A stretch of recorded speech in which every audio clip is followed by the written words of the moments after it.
So let's look at some solutions. I call this section Teaching Natural Law to Others.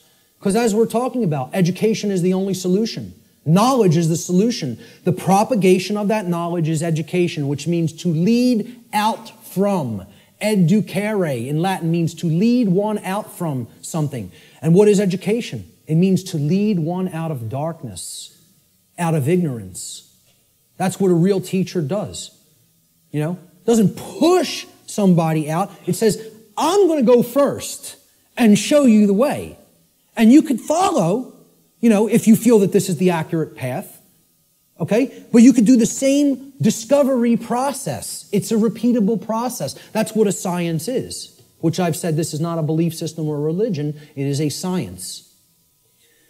This is also known, teaching natural law to others, which is what I am doing, has been called in all of the positive occult traditions, the great work. And I call it the true great work, because the dark occultists take everything and twist it around, and they have their own variant of the, quote, great work, which is creating a world of total slavery. That's the dark great work. I call this the true great work, or the light great work, however you want to refer to it as. It's just a piece of jargon. It's just a tag that we put on it. Shift happens. Well, maybe, but maybe not. The result's not guaranteed here, folks. The New Agers want to tell you it's all guaranteed, it's all in hand, The Zeta Reticulians are going to be coming in from orbit any moment here, give us all the secrets to the universe, save us from our own ignorance, You just got to wait a few more years or decades or millennia. Well, they'll be here soon. A quantum shift in human consciousness is required for humanity to become free of its self-imposed state of slavery. Unfortunately, this great change is not an automatic process, nor is it guaranteed to happen at all. We can be in this condition for a very, very, very, very long time, or it can snowball and lead to total annihilation and the extinction of the human species. The positive outcome is not guaranteed. Anybody who thinks it is very naive and, extraordinarily right-brained and overly positive. I'm not telling you the negative outcome is guaranteed either. I'm telling you it can go either way, depending on how consciousness goes. About how many people in quantum numbers are going to choose truth over deception. That's what's going to that's what's going to determine the outcome. Whether or not it will occur is a function of the human will to learn the truth and to teach it to others. This involves enormous effort, enormous dedication, and most of all, enormous persistence. You can't give up. Continuous application of will is required. Continuous work. In alchemy, there's a saying. It's like the catchphrase for the alchemical tradition. Labore et constantia. It means work and constancy. Continual effort. That's what's going to get this boulder up the mountain. That's it. And it's going to go kicking and screaming, folks, because of the level of calcification the human mind is at. I don't expect this to be an easy process. I'm not blowing smoke up your rear end and telling you, hey, come on over and do the work, the great work. It's going to be so much fun. It's going to be so easy. We're going to get it done real quick, and everything's going to be fine. Okay? If I was some new age guru who was trying to get you all to believe what I'm saying, that's what I would tell you. Because all I'd be worried about is how popular I am and how many followers I can accrue. I'm not interested in that. I'm interested in telling you how it really is. That doesn't make me popular. As a matter of fact, that makes me hated by a lot of people. Okay? This is not going to be easy. A quantum shift has requirements. Quantum, the word quantum is derived from the Latin noun quantum. It's the same word in Latin as it is in English. Quantum in Latin means an amount of something. In order to tip the scales of truth and justice back to balance, a certain amount of people actually need to be doing the great work to help others to receive truth. If we don't have enough people doing that, those scales are not going to tip in the opposite direction. Got news for you. We need to hit a critical mass number. Numbers are required. The New Age movement wants to tell you, no, numbers aren't required. A tiny, tiny, tiny, tiny portion can make great, great, great change happen. Nonsense. It's not called a quantum shift for no reason. It's called a quantum shift because quantum means an amount. Okay? You need to put enough force on that scale to get the truth to tip in the other direction. If you don't have that amount, it's not going to tip. All right?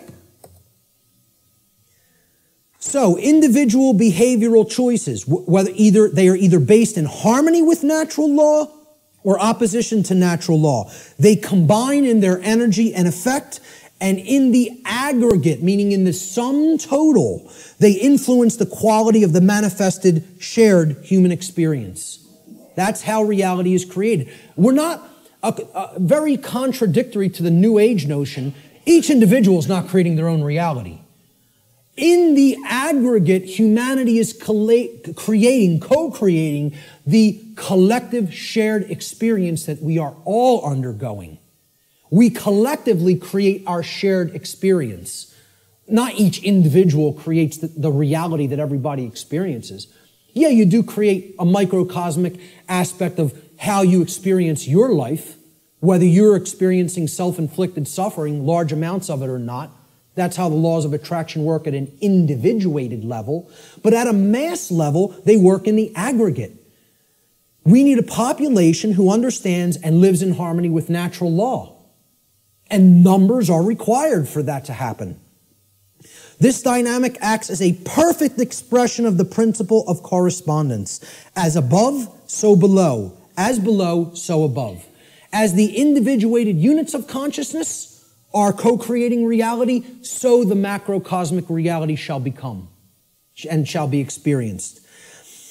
Decisively contrary to the New Age view, in order for a quantum shift to take place, numbers are required. So what is the true great work? The true great work can only be performed after one has already realized the truth regarding natural law and brought oneself, one's own actions into alignment with natural law. That's when it begins. Because once you do that and you're no longer in that internal contradiction or opposition, that's when you can legitimately start teaching it to other people because you know it deeply enough and you've actually aligned your behavior to it. So the true great work is what comes after that. And here's what it is. This is actually what the true great work is now. It is the arduous task of influencing other people to go through the very same process of change, of positive change in consciousness that you have gone through. It is to help them to realize that in supporting and condoning the legitimacy of authority and government, in other words, man's law, that what they have actually been supporting and condoning is the legitimacy of slavery, and that they were immoral for having done so. Now that is hard work. Because people don't want to hear this. They want to believe what they want to believe. They want to be true what they want to be true.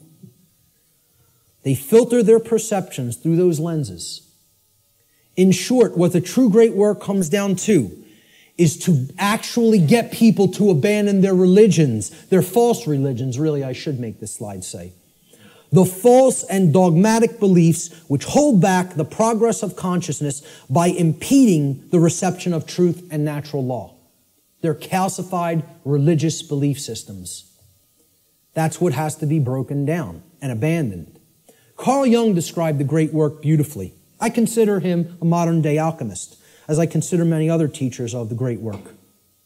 He said, one does not become enlightened by imagining figures of light, but by making the darkness conscious. Making the darkness conscious. Not wishing for it to become conscious, not meditating upon it, by making it happen through an act of will. And that can only be done if enough people are doing the great work. Okay? This latter procedure that he's just described, he says, however, is disagreeable and therefore not popular. So few people are doing this work. The answer is to actually become the teacher. I don't do this because I want a lot of people to be students and follow what I'm saying. I could care less whether you follow me. Believe me, I'm telling you, the wrong thing to do would be to follow me. That's a bad example. You follow me, you're going to go down a deep path of suffering for many, many years before you come out of it. It would be a bad choice. I'm telling you to follow truth, to know truth. Has nothing to do with me. All right? When people hear that's what the great work is, to help change other people's minds, once you change your own, it's like this. Let me run away from that as fast as possible. Are you crazy? You want me to do what? That's the hardest thing there is to do. Exactly. That's why so few people are doing it. Many hands make light work. If we had more people involved in the effort, it might go smoother. It might go faster. Jefferson said, educate and inform the whole mass of people. That is the only sure reliance for the preservation of our liberty. Education is the answer. Researcher Donald McIlvaney said in his book, Toward a New World Order, in every declining civilization, there is a small remnant of people who adhere to the right against the wrong, who recognize the difference between good and evil, and who will take an active stand for the former against the latter. There's a small group who can still think and discern for themselves and who will courageously take a stand against the political, social, moral, and spiritual decay of their day. Brilliant. The words that are attributed to Jesus in the Gospel of Matthew, and many people will never have heard this quote. He says, do not suppose that I have come to bring peace to the earth. I did not come to bring peace, but a sword. For I have come to turn a man against his father, a daughter against her mother, a daughter-in-law against her mother-in-law. A man's enemies will be the members of his own household. We're going to talk about who the enemy really is. Anyone who loves his father or mother more than me is not worthy of me. Anyone who loves his son or daughter more than me is not worthy of me.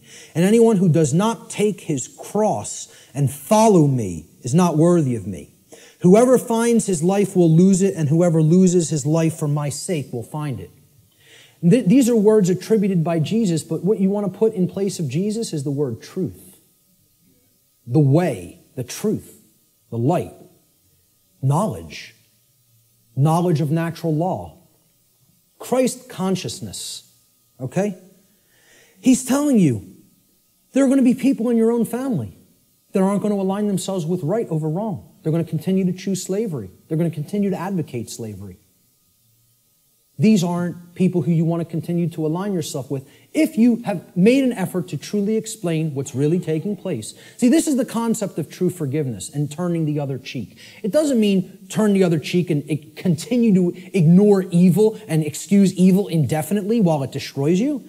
It means you have to give people who you're close with and you have an affinity with more chances than you would give just somebody who you don't know to learn the truth.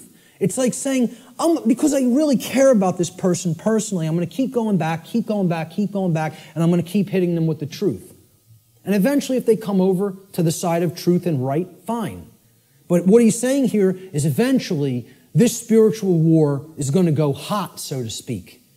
And the people, even who are closest to us, if they don't align themselves with right, are the people who are ultimately continuing the evil in the world. They're the real spiritual enemy. What will this battle really be against, this spiritual war? Well, I say it will really actually be against inner demons that exist in the psyche of mankind.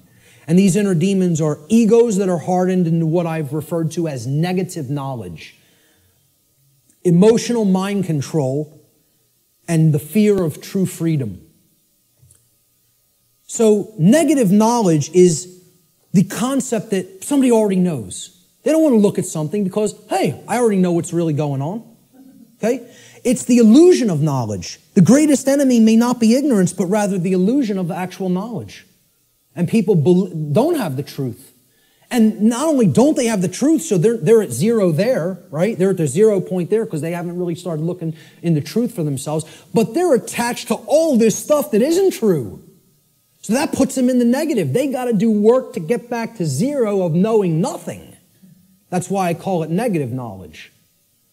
Got to do hard work to get back to a clean slate, to start taking in some good stuff. Many people are in that state, and the people who are in that state largely are the overly intellectual, the super left-brained, the left-brain prison, folks. Emotional mind control is the second inner demon. I encounter this all the time through people with my work, because many people don't have the thick skin to listen to somebody like me, and that's okay.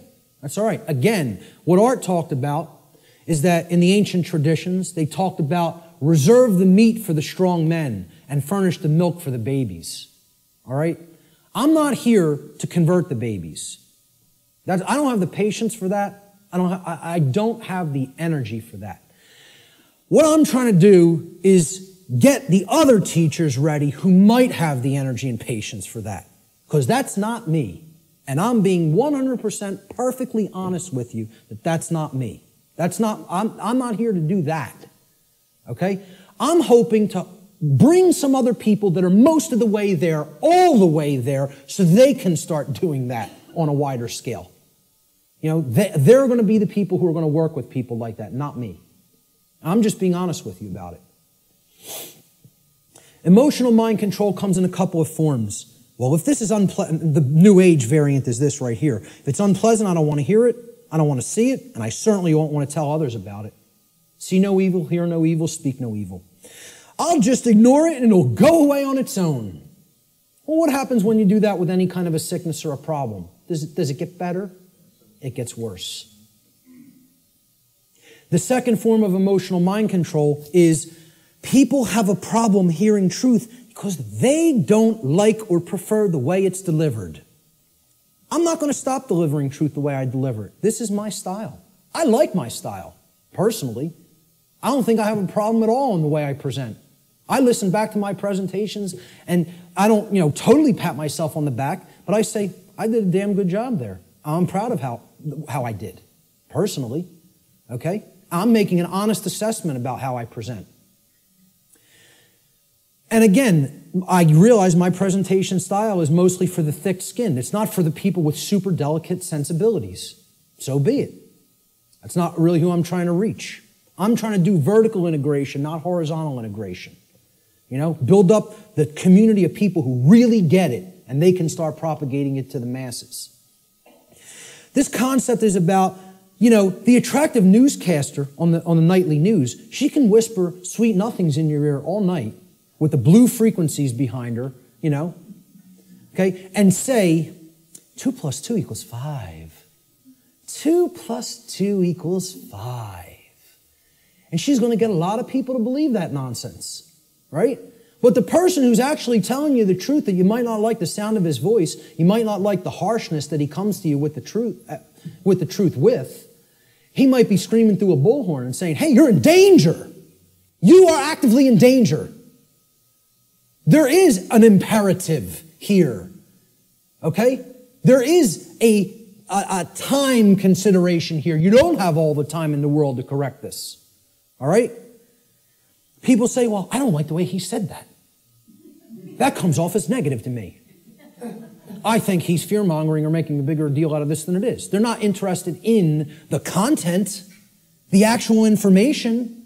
They're saying, the way that was said offended me. I don't prefer the sound of his voice or the tone he just took. Well, does that have any damn thing to do with whether the information was true or not? The people who are in this mind state are under emotional mind control. They believe you can determine the veracity of informational content based upon how it makes you feel. And this is a logical fallacy. That cannot be done.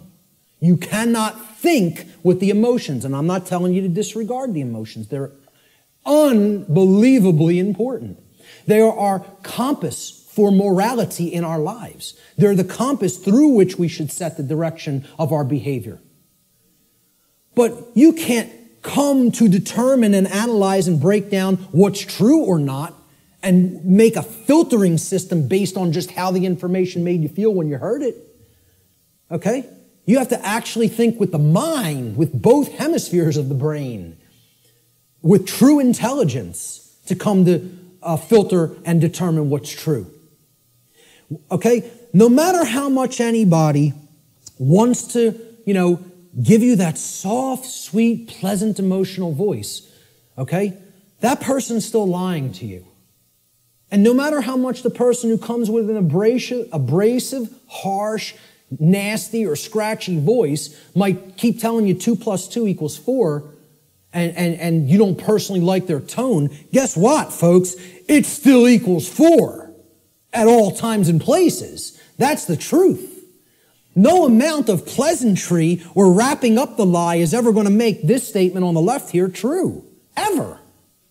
But yet, that's what people would rather prefer to hear if it's told to them in a nice, pleasant tone. Truth is belligerent, as I said at the beginning of the presentation. It is, by its very nature, at war with the forces of falsehood and deceit. Brecht. We literally believe that we are in the right to ignore a message of truth if the messenger is somehow distasteful to us. I would argue this to be a symptom of total madness. That's an anonymous quote I also found on a forum. And that's a great piece of wisdom. That's a gem of wisdom right there. It is total madness to disregard truth just because we don't like the way it was said. It's called emotional mind control. It's been a big part of my work that I've tried to explain to people. What will be required on the part of those performing this great work? And it is like Sisyphus rolling that boulder up the hill. We just got to get it up to the top and give it that one last push so we don't have to keep doing it again. Who knows how many times we've already tried to do this, and it's ended in failure. We need the knowledge of the real enemy, okay? And we'll get to what that is. We need to devote ourselves to service to truth, not even service to humanity. I'm not saying that's not a great virtue to have and to enact. I'm telling you we need to go beyond that. This isn't about service to me, you, or any other individual. It's about service to truth and principles first and foremost. And we need courage and persistence. And then we need practical real-world skills. The knowledge of the real enemy needs to ultimately come first. And this isn't it, folks. This priest class that goes and meets and has the rituals at Bohemian Grove, I'm not telling you they're not evil. I'm not telling you they're not psychopaths. I'm not telling you that we don't need people like that in the world. Okay? I'm telling you that in this spiritual war, this is a tiny, insignificant, as far as numbers are concerned, fraction of the totality of the human population that could not possibly control the minds and the behaviors, and therefore the behaviors of the masses of people without our compliance, without our ignorance. So, while I'm not telling you I, like these people, do I have respect for them as an opponent? Oh yeah, you damn well better believe I do. I don't underestimate these psychopaths. Not a bit. You want to know why I worked with them? I know what their will is like. I know what their intellect is like. And I'm telling you, don't underestimate either one. I'm telling you, don't underestimate their care. They don't have, like I said, they don't have care in the terms of compassion and the normal range of human emotions like we do, but don't think that means they don't have care. They deeply care about what they're enacting, what their agenda is, and they have the will to carry it out, and they're not slowing down. They're unified. They're on a unified front. They're on the same page. Believe it. Know it. I'm not telling you that from, like I said, reading about it or book knowledge. I've been around these psychopaths. Haven't specifically been to this psychopathic gathering, but I've been around them enough. That's not the real enemy, that is. The sleeping masses, hypnotized masses, they're your enemy. See, people will say, the Illuminati enslaves humanity. No, it doesn't. Humanity enslaves the real Illuminati. And think about that for a little bit. Do those psychopaths in the last slide really enslave us? And first of all, people who call them the Illuminati, there's no such thing. Illuminati means that you're enlightened, the illuminated ones. You want to know who's the enlightened ones? They're in this room. We're the Illuminati. The people who know what I'm talking about here are the Illuminati. They're the illuminated ones. They're the ones with the light. They're the ones with the real knowledge. Okay? They want to refer to themselves as the enlightened ones. Well, they might have the dark sun, but they don't have the true sun. You know? They're imbued with the black sun. That means it's all intellectual knowledge, and then you're applying it for the totally immoral, wrong reasons, which is to control and manipulate other people. There's nothing illuminated about that. So the real Illuminati, they're not the enslavers of humanity. The dark Illuminati are not the enslavers of humanity either. Humanity enslaves itself, and they're enslaving the true Illuminati, the teachers who are actually living under the conditions of slavery because they're here with the ignorant people. That's who's being enslaved by humanity. Humanity are the enslavers. And this is another thing that's highly unpopular. People don't want to hear it. They want to think we're powerless victims. There's no choice involved here. This is something that's just being done to us. Okay? And I'm here to tell you, free will is always in existence. And it's a matter of changing one's thoughts and therefore changing one's choices. And that's our own personal responsibility that can never be given away or shirked or shunned. You are always responsible for what we're doing. Service to truth is required. Truth itself is eternal, can never be destroyed. But you know what? Humanity can be destroyed. We can be destroyed when we refuse to act in service to truth as her defenders. People say, oh, truth doesn't need to be defended. Nonsense. Truth needs to be defended at all times and places because the attack on it is never-ending and non-stop, continuous. And if we don't come to her defense, you know what happens? The voice of untruth and deception and evil and mind control rules the day. And the voice of truth doesn't get heard because the truth itself doesn't have a physical voice in the physical domain. You know, we have to be its mediums and we have to be its voice.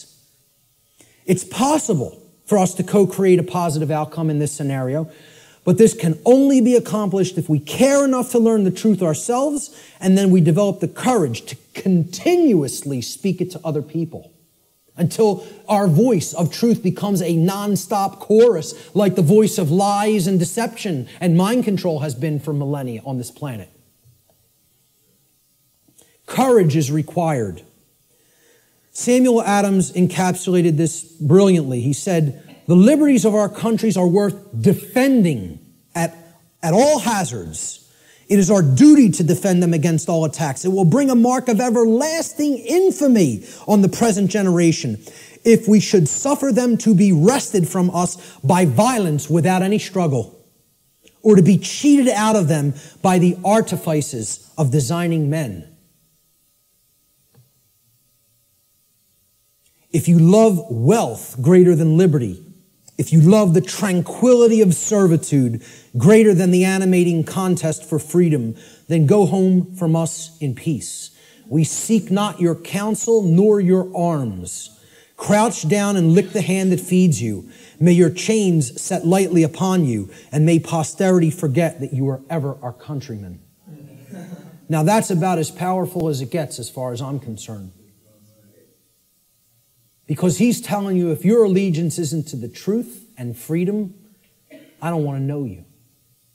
I don't want to know you. And we hope history forgets that you ever were with us at this time and place in history. And because you deserve to be forgotten. That's what he's saying here. You know, I couldn't agree more. Persistence is required. Constant effort. We are the actual vehicles by which truth operates in the world. Therefore, it is our shared responsibility at this time to help to awaken others by continuously speaking the truth, even if we feel burdened by this task, even if we feel no one is listening, and even if it makes all involved in this process feel uncomfortable. It's not about feeling comfort, folks. It's not about staying complacent. It's about shaking things up. Making people feel uncomfortable. Who ever told anybody that the truth would make you all warm and fuzzy inside? Who ever told anybody that? Why do people want to believe that? Whoever said that that was the case? The truth is horrible and yet needs to be embraced as a lover. Okay? With dedication to it, even in its full horror. Thomas Paine, who I feel was the most enlightened person on the continent at the time of the American Revolution, personally, he's one of my personal heroes, and walked in the vicinity where I walk sometimes now. He said, "These are the times that try men's souls. The summer soldier and the sunshine patriot will, in this crisis, shrink from the service of his country. But he that stands it now deserves the love and thanks of man and woman. Tyranny, like hell, is not easily conquered. Yet we have this consolation with us, that the harder the conflict, the more glorious the triumph." I think he was one of the true anarchists that was living amongst us in the colonial days. Words attributed to the Buddha, Siddhartha Gautama. He said, "There are only two mistakes that one can ever make on the path to truth: not starting and not going all the way." All the way. I wrap up a lot of my podcasts with this quote because I love it so much. It's about persistence. It's not about saying, hey, I went this far and now I'm uncomfortable to see the rest of the picture. I made it 3/4 up the mountain. That's far enough. Let me set up my base camp here. I'll pitch my tent and I'm staying here. No farther. I don't want to see the peak. Okay? Until we become fully enlightened and go all the way to the summit, don't expect things to change. Don't expect them to get better. The truth has to be taken in its fullness. We need real world practical skills. You know, this isn't just about, oh, I know this now and I don't actually need any skills. Okay? To communicate truth, skill is required. Knowledge is required. Okay? To reach a good amount of people. Yeah, you can just talk to the people around you. You can communicate, to a small fraction of people that way. I'm not saying don't do that, even if you don't have these other skills. I'm saying if you want to get it out in a big way to the masses of people, and in the new form of media, which is doing things like this, through the correct and positive and empowering use of technology. People want to say, oh, technology is not, there's no role for it. We got to get rid of technology. Technology is a thing that improves life at every scale and level. It's a tool. It's how it's used. Exactly. Okay? We're using technology for a powerful and enlightening purpose right now. And that's its intended use. It's to serve humanity and to serve truth. Okay? So real world skills in the technological era, I feel, are absolutely required. And here's some of them. You need good organizational skills. Like, hey, Art and Chris did this right today. They set this up right. I've seen people set things up real badly. And I've seen it done the correct way, which is this way. And Richard and Lisa, they've done a brilliant job here getting this all on film. And this will be going online and reaching a real wider base of people as a result. All right? So you need organizational skills. Some people are better than that with others. I'm pretty good with organization. I feel I have good, powerful organization skills. Communication skills. You need to have a way with words. You need to have a good vocabulary. You need to organize words correctly. You need to be able to communicate concepts in often a very linear fashion to people so that they can readily absorb it easily. If you're all over the place, they're not going to get the concept. You need graphic design skills in many cases. I couldn't build a presentation like this without my background in graphic design. And, thank God I have it. It's like I got jobs like I did in the past and sort of they prepared me for everything that I was going to do in my future. Synchronistically worked out like that. But, you at least got to know how to lay out a flyer, folks. How many people here can lay out a simple flyer? That's awesome. I'm so highly impressed by that. I'm telling you, I've asked people that in other presentations, like 2 people raised their hand. That's awesome. Okay? You should be proud of that. Presentation skills, like putting something like this together. How many people have basic presentation skills with a computer? All right, a little less, but not bad either. I'm impressed. Okay? Audio skills. Sometimes you got to work with audio, podcast audio, etc. Video editing skills. I know Richard's a master at that. Website development. This was laborious in the past, just 10 years ago. We have free open source content management systems now that make this almost a breeze. It's a somewhat little bit of a learning curve, but once you get there, hey, you're off to the races. You can maintain multiple websites then, right?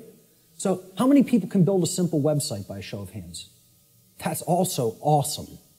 I mean, kudos. Whoever hates that word, whatever. But I'm telling you, that's impressive. For an amount of people in one room to have all those skills, I'm impressed. It's very rare. All right? Networking skills. I mean, literally like people skills. I'm weak on this. All right? I can do it. I don't like doing it. I don't like marketing and promotion either. I'm not a good marketer of my work. I'm trying to get better at that, but I need some work with that. And maybe there's people that can help me with that. But, I have a good chunk of all these skills. I could do all of them. I'm not so good on the last two. I need more work. But, if most of us don't have these skills, we're not going to be reaching the optimum number of people. We need to become the new media that is dedicated to truth and put that out there for other people's consumption and other people's edification. All right? We are the answer. We are the illuminators, the ones who will help to enlighten other people once we've taken this knowledge into ourselves. And then that's only the beginning, folks. You got to put it back out there. I tell people the story. I had all this knowledge for a long time, sitting on it, doing nothing with it, just taking more in. Oh, I want to make sure I got it all right. I want to make sure I got the whole picture. I go to a meeting in the state of Virginia. Virginia, virgin, the goddess, okay? Care. Very synchronistic. A woman comes up to me. She says, "You're one of the most knowledgeable people I've come across. What are you doing?" So what do you mean, what am I doing? She said, what are you doing with all the knowledge you have? You doing lectures, presentations, videos, audio? What are you doing? I'm not doing any of those things. I'm just taking a lot more in, downloading a lot more videos. She goes like this, and it's just so matter-of-factly and harshly. What makes you think you have the right to do that? What makes you think you can keep taking all of this in, all of this in, all of this in, and not put any of it back out? What makes you think you even have a right to do that? It was like somebody hit me in the face. She said, this was her phrase. She said, I'll never forget it. You're Niagara Falls in a water balloon. You're taking all this in and all this pressure building up. It's got no outlet. It's going to burst. She said, you have to put an outlet valve on that knowledge and let it flow out of you and go out to others, and then more will come in. Right now, there's no pressure release valve. You're Niagara Falls in a water balloon. It's like a truck ran me over, Literally like I got hit by a truck. I came up with the idea for what on earth is happening like a couple of weeks after that, because that's all I could think about. All I could think about is what she said. It kept echoing in my head. What makes you think you have a right to do that? And didn't say it nice. Said it like, you're not doing the right thing here. Get up off your ass and do something. That was the tone it was said in. And I totally appreciate it, Who knows, man? If that wasn't said to me at that time, I might not be doing anything. I might not have done a thing. You never know. I'd like to think at some point I would have, but... At the crossroads, this is the last section. Then we'll get to some questions. Quote by R. Buckminster Fuller, "The dark ages still reign over all of humanity, and the depth and persistence of this domination are only now becoming clear. This dark ages prison has no steel bars, no chains or locks. Instead, it is locked by misorientation and built upon misinformation. Caught up in a plethora of conditioned reflexes and driven by the human ego, both warden and prisoner attempt meagerly to compete with God. All are intractably skeptical of what they do not understand. We are powerfully imprisoned in these dark ages simply by the terms in which we have been conditioned to think. The conditioning of our thought is what has kept us in this prison. And only now the actual depth of the dark ages that we are in are starting to become clear to some people. We are in the time that I call the apocalypse, and actually, I want to start rephrasing this. I want to actually explain to people we're not in the apocalypse anymore. We are now in post-apocalyptic times. We are living in post-apocalypse. The apocalypse has already occurred. It's over. We are living in the time after the apocalypse. And what do I mean by that? Well, we got to look at the meaning of the word. Okay? From the Greek prefix, apo, which means away from, off of, or removed from. And then the Greek verb kalyptine, which means to cover or to conceal or to hide. So, apocalypse means literally to take the cover off of, to remove the veil from, or to take something out of hiding. Well, ladies and gentlemen, another big surprise. The veil has already been lifted. The truth is already out there. It's out. The truth about what's going on here and has been going on here on the earth is out. It has been de-occulted. And not just by me, by many, many other researchers. Okay? There's a laundry list of them out on my website, and I talk about in the podcasts. All right? It's all out there. It literally means to reveal or to take out of hiding. The apocalypse is the great revealing of the truth to the masses of people. Or it is what I simply refer to as the process of de-occulting the truth, removing it from being hidden. What humanity needs to do is make what I call the cosmic apology. And I'll get to what that means. See these words right here? I was wrong. That's the most powerful phrase that can ever be said by a human being. The second most powerful phrase I would acknowledge is I love you. But this is more powerful than even that. Because this is about internal change. Not just a dynamic or an interaction or a relationship with another.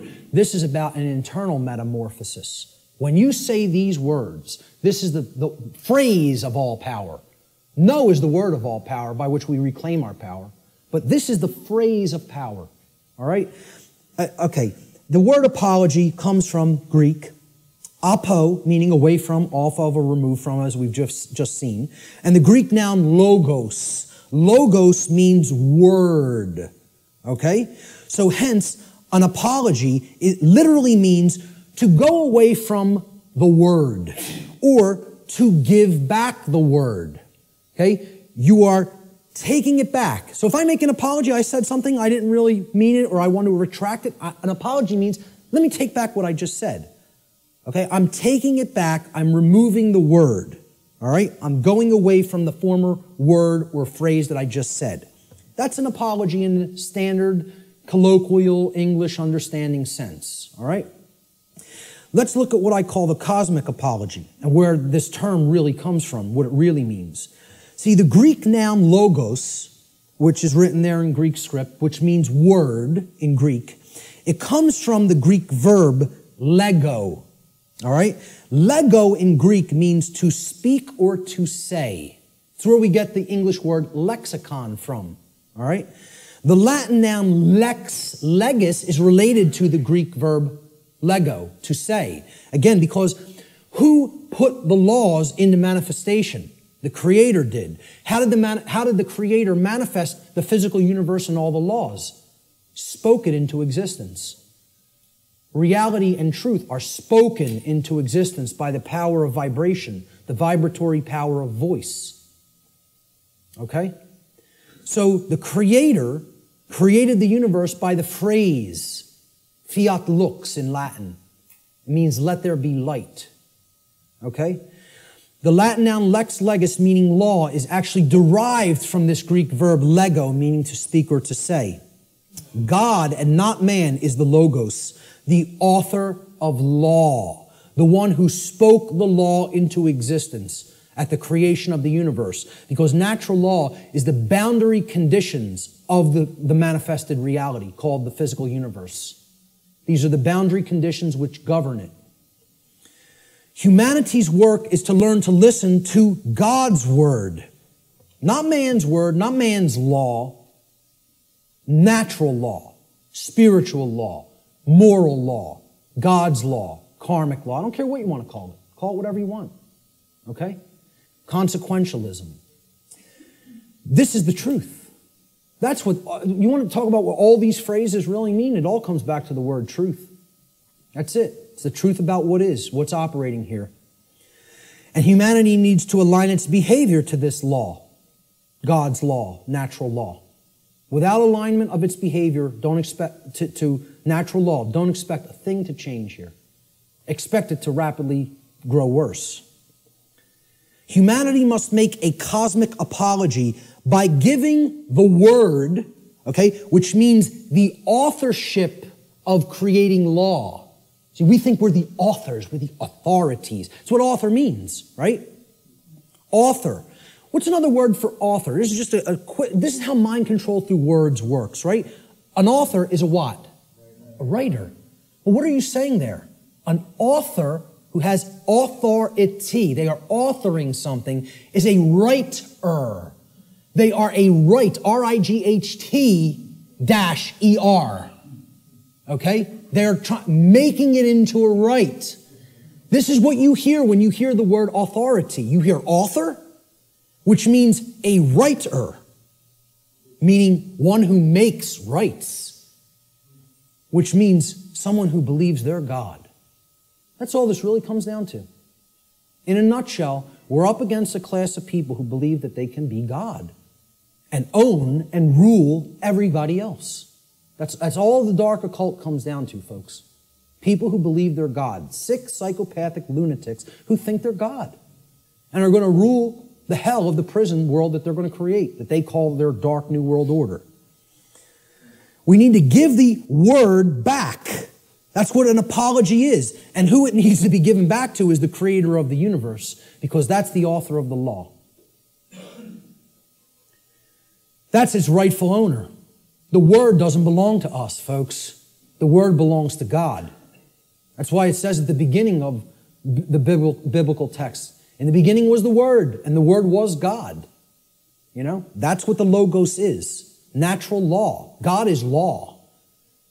You want the best definition I could ever give you for the word God? Law. People don't want to look at it like that.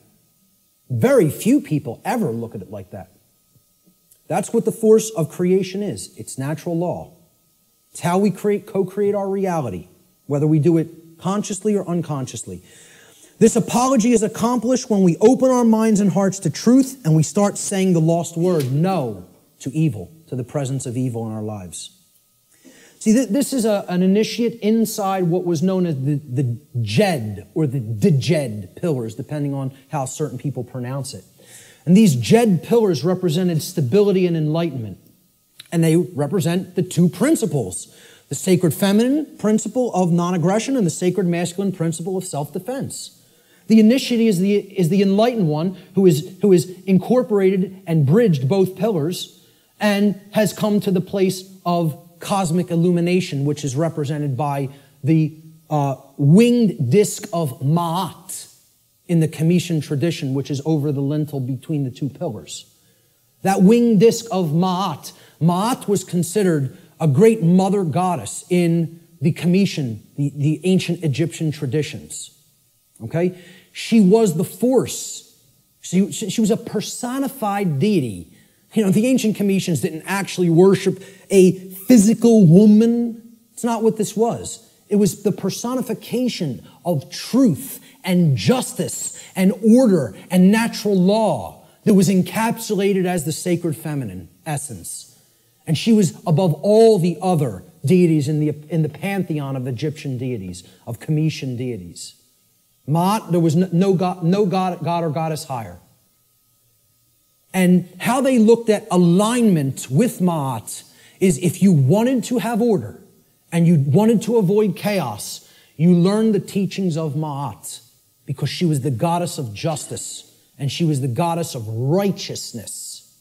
She was the goddess that brought order if you aligned yourself to her teachings, and her teachings were natural law. I started this presentation with the slide before we begin. Now we have begun.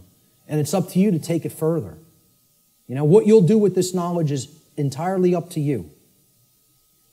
See, this is a painting by Alex Gray that shows the worldview schism.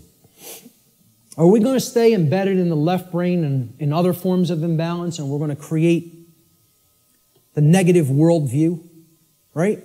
Or are we going to live in harmony with natural law, which can create this path when we incorporate the creative and nurturing and sacred feminine aspect of our beings?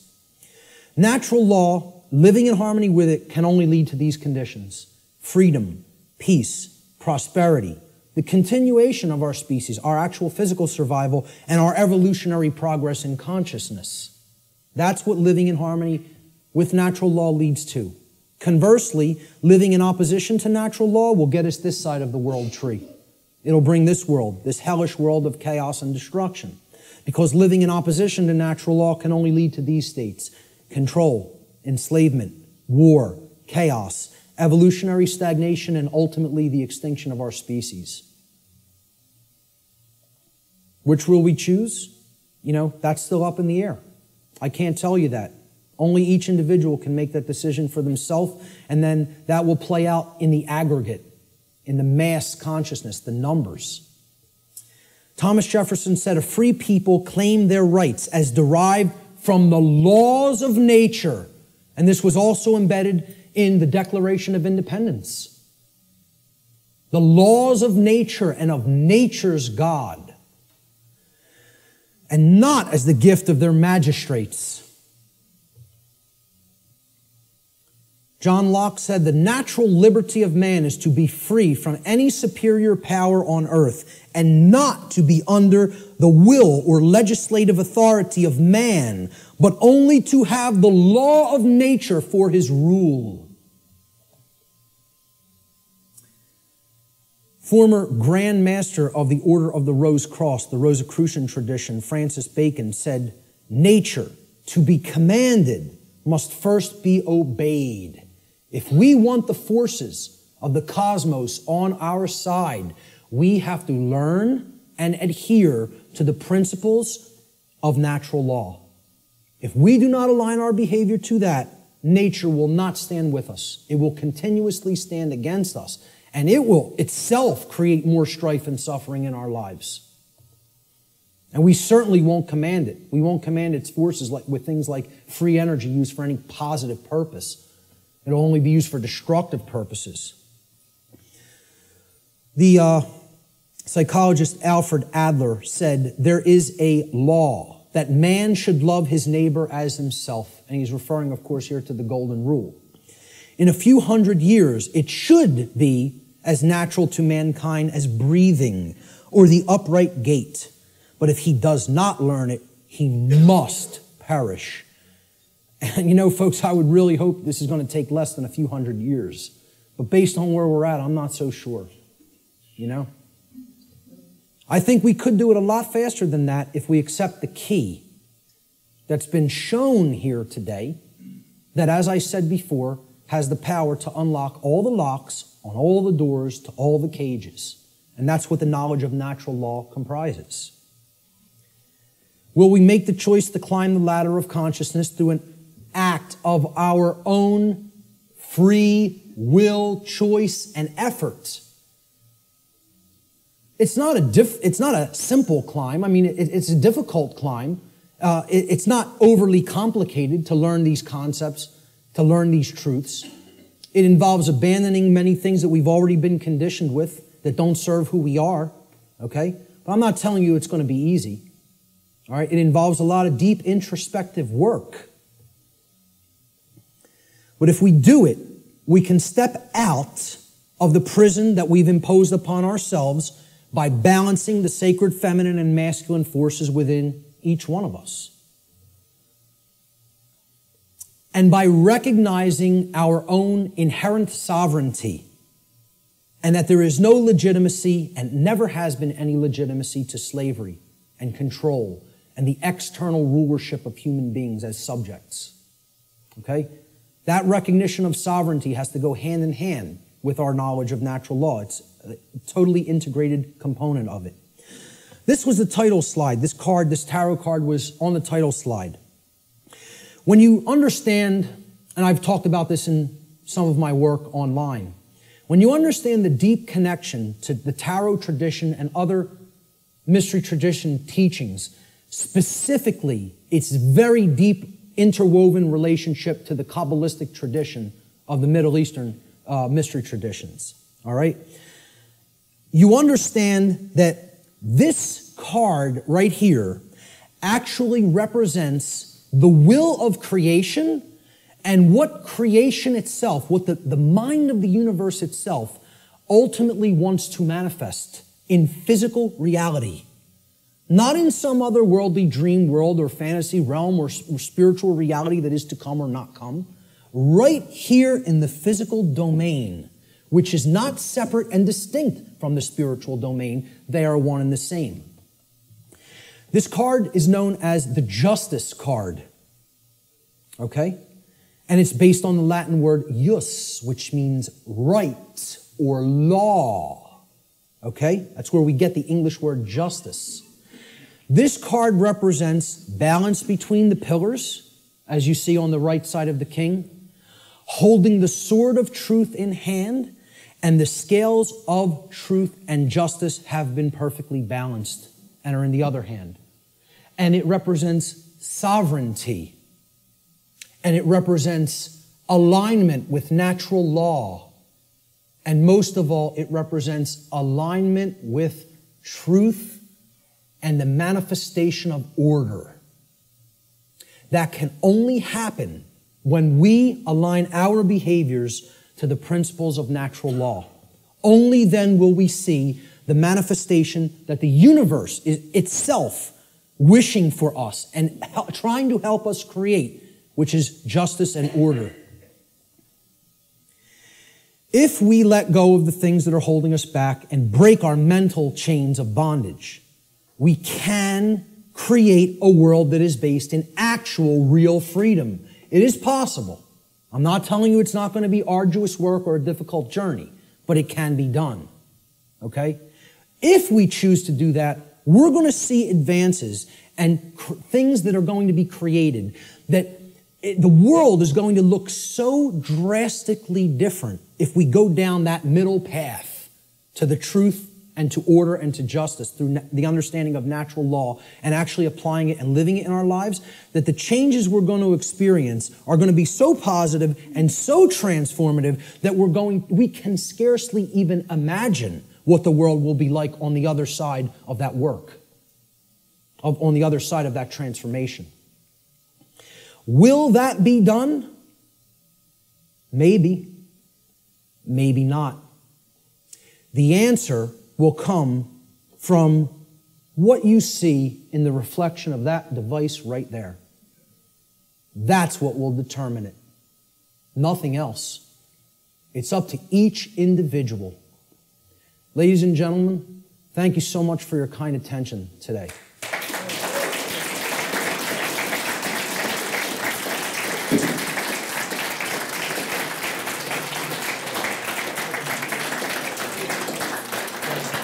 Thank you. Thank you. Thank you. I appreciate that. Finally, this right here, Lex Rex, simply means the law is king. The law is king. Lex Rex.